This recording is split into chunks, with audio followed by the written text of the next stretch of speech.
I haven't drawn in almost 2 weeks. And for a professional artist, that's a bit of a problem because I'm actually in the middle of a really big drawing right now and I can feel it just sitting there on my drawing board unfinished.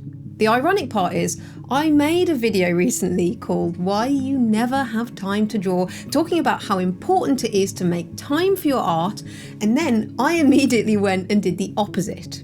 The honest truth is, being a professional artist isn't just drawing. It's running a business, managing inquiries, managing students, making and posting content, and the drawing itself often gets pushed to the side. So this week, I'm changing that. For the next 5 days, I'm going to see how much progress I can actually make on this piece if I fully lock in. And I'm going to share the habits that let me get focused work done as an artist. Because this is the reality. You don't always get perfect conditions to draw. You get little fragments of time. And if you can't use those fragments properly, nothing ever gets finished. And this week, my timing is actually terrible. This is a really hectic week. This isn't the perfect focus week. It's the exact opposite, which is kind of the point. So the first thing I'm going to do is map out everything properly. I always get more jobs done when I have a list. It's Thursday lunchtime right now. I've been doing admin all morning. I've got a gig in Bristol later. I need to catch up with students. I have a call in under an hour and I need to post some content. And somehow I need to fit some serious drawing time into all of this. So the first thing I'm going to do is just do a little bit of drawing. So I managed to get in 45 minutes working on the forehead. Not loads, but something. And then I was meant to go to that gig. You couldn't make it up. So my car broke down, so I didn't go to the gig. I spent yesterday evening working on vehicle recovery, basically. Even when life is going to throw stuff at me, I'm going to sit down, I'm going to work on this, and I'm going to feel good for it. So let's do some more drawing.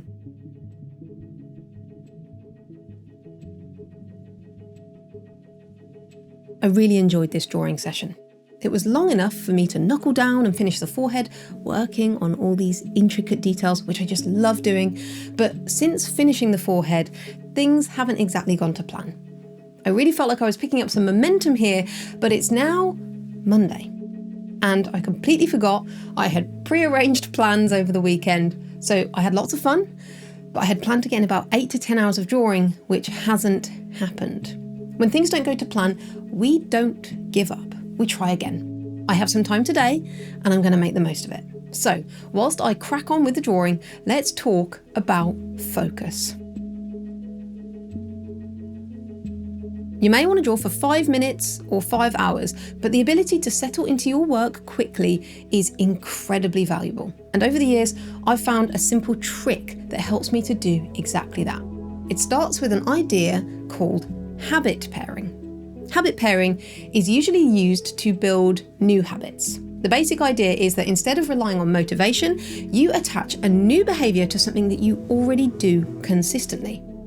For example, if you want to draw every day and you already drink a coffee every morning as a habit, you could leave a sketchbook beside your favourite chair. Then, when you sit down with your coffee, you're reminded to draw. The existing habit of drinking coffee becomes a trigger for the new one. I've taken that same idea and I've applied it to focus. Whenever I draw, I listen to something. Music, audiobooks, podcasts, it doesn't really matter. What matters is that I pretty much never draw in silence. Over time, my brain has started to associate listening with drawing. Now, this doesn't mean that I put on something demanding. In fact, I usually do the opposite. A complex non-fiction audiobook or something that requires intense concentration can actually pull my attention away from the drawing. Instead, I prefer things that sit comfortably in the background. A novel, a familiar album, an easygoing podcast, or even ambient soundscapes. These are engaging enough to hold part of my attention, but not so engaging that they compete with the work. The result is that when I put on those sounds and I begin drawing, my mind slips into a focused state much more quickly. The audio acts as a cue, kind of like a signal saying, time to draw. And the longer that I've done this, the stronger that association has become. These days, there are certain playlists and soundscapes that can put me into a drawing mindset almost immediately. I've listened to them during thousands of hours of focused drawing, so my brain now links those sounds with concentration. This is a real hack because even if I only have 10 minutes available, putting on those familiar sounds helps me settle into the work much faster, and then I get to make the most of the time that I have. This little technique has been invaluable to me for the last few days. I have been squeezing in drawing sessions wherever I can fit them, sometimes just for 20 minutes, but a stolen moment here or there has been mine. Now, what about distractions? Even if you're able to be in the moment, focused on a task, distractions happen and they pull you out of the moment. The beauty of listening to something whilst you draw, especially if you wear headphones, is that this blocks out noise, and many forms of distraction come as noises. But the biggest culprit has got to be this guy. Well, for me personally, I hook up my headphones to my computer and I banish my phone from my workspace. If you're only able to listen to stuff on your phone, you can use the download features on the podcast app or Spotify, etc., and then put this thing on airplane mode. I also turn off basically all notifications. We don't need notifications. Notifications kill your focus. I didn't get the week I planned for. The car broke down, I had plans I forgot about, other work stuff got in the way, and life just happened. But if drawing hadn't been my priority, I don't think I'd have got any done at all this week.